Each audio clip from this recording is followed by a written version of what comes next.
Zoroaster was a prophet who lived in ancient Iran around 1800 BC.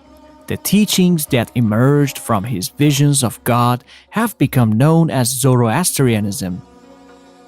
Zoroastrian theology's main tenets include the existence of one God and the personal happiness or reward that is the natural outcome of using one's free will to formulate good thoughts, good words, and good deeds. Respecting all life, Zoroaster was himself a pure vegetarian and forbade all animal sacrifice.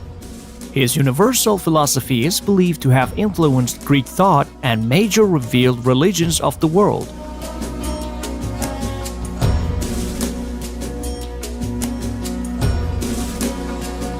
Based on oral tradition, the Menog, or Spirit of Wisdom, written in Middle Persian, has no known author and is said to date back to the early 1500s. The text, 63 chapters in length, follows a symbolic character, Dana, meaning knowing and wise, who searches for the truth, discovering the virtue of innate wisdom.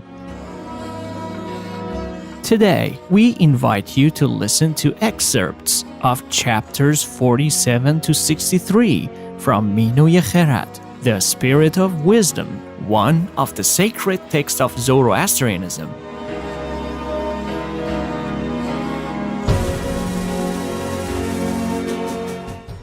Chapter 47. The sage asked the Spirit of Wisdom thus, "What is that thing which is the most perfect of all wealth? What is that which is predominant over everything whatever?" The Spirit of Wisdom answered thus, "It is wisdom, which is better than the wealth of every kind which is in the world. It is destiny that is predominant over everyone and everything."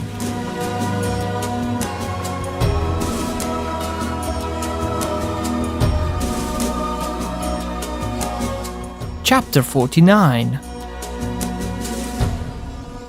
The sage asked the Spirit of Wisdom thus, "As to these stars that are apparent in the sky, and their number is so great, what is then their duty and influence? And how is the motion of the sun and moon and stars?" The Spirit of Wisdom answered thus, "Of the stars that are in the sky, the first star is Tishtar, which is said to be great and good, more valuable and more glorious, and prosperity of every kind and the fertility of the world are in the path of Tishtar. And the star Vanad is entrusted with the passes and gates of Alborz. The remaining unnumbered and innumerable constellations that are apparent are said to be the guardian spirits of the worldly existences.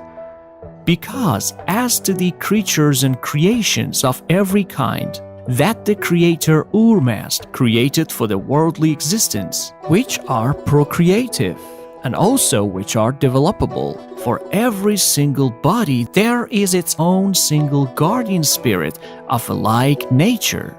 And the motion of the sun and moon is the special illumination of the world, and the maturing of procreations and growth of all kinds, and the correct keeping of the day, month, and year, summer and winter, spring and autumn, and other calculations and accounts of all kinds which men ought to obtain, perceive, and understand are more fully defined by means of the setting of the sun and moon. Chapter 52. The sage asked the Spirit of Wisdom thus, "Why is it necessary to perform the ceremonies of the sacred beings and the thanksgiving for the welfare which is owing to the sacred beings? And how is the renunciation of sin to be performed for the preservation of the soul?"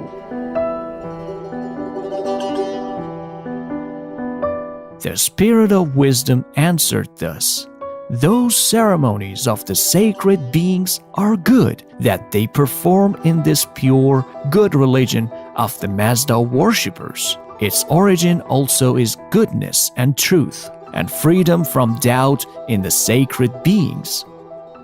And for the little and the much that has come, there has arisen thanksgiving unto the sacred beings. And one is to meditate upon the gratifications and prosperity which are owing to the sacred beings, and to keep grateful. And even when perplexity and misery come on from Ahriman and the demons, he is not to become doubtful as to the treasure of the sacred beings, and not to diminish the thanksgiving unto the sacred beings.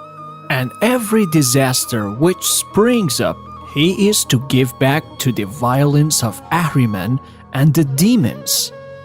He is not to seek his own welfare and advantage through the injury of anyone else, and he becomes compassionate as regards the creatures of Urmast in duty and good works. He is diligent and striving, and especially in the care of water and fire, he is to persevere much. And he is to be without doubt as to this, that, except happiness, the sacred beings do not then give anything whatever unto men, and Ahriman and the demons, except misery, do not then give them any happiness.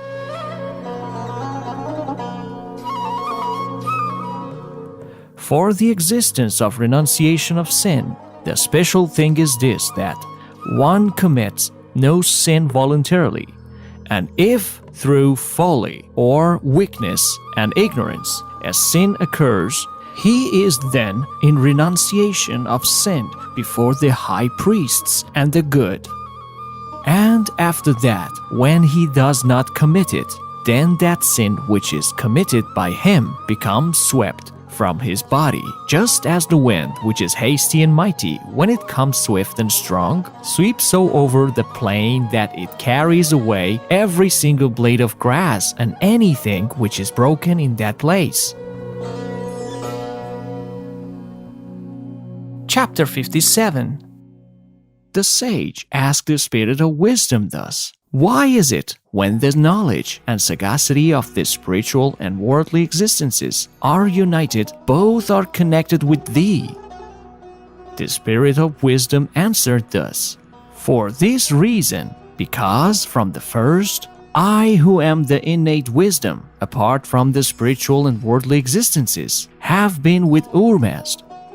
And the Creator Urmast created the angels of the spiritual and worldly creations and all the other creatures and creations through the power and mightiness, the wisdom and sagacity of innate wisdom. I produce and he maintains and stimulates them. And at the end of the renovation of the universe, it is possible to cause the annihilation and destruction of Ahriman and his miscreations more fully by the power of wisdom. And Sociant with Khosrow and those who cause the resurrection and future existence are able to act more fully by means of the power and help of wisdom. The knowledge and sagacity of the worldly existence, the learning and teaching in every profession, and all advancement of temporal beings are through wisdom. The souls of the righteous, in escaping from Hades and coming to heaven and the supreme heaven, arrive much better by means of the power and protection of wisdom.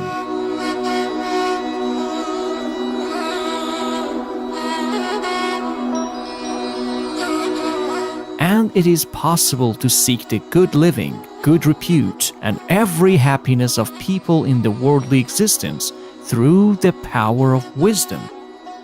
And the maintenance of the seeds of men and beasts of burden, oxen and sheep, and also every other creature and creation of Urmast, the Lord, the seating of them in the womb, and making manifest what is their food in the womb, so that they shall not die from hunger and thirst, and the allotment and maturing of the limbs are affected more fully by means of the durability and great potency which are in the force of wisdom.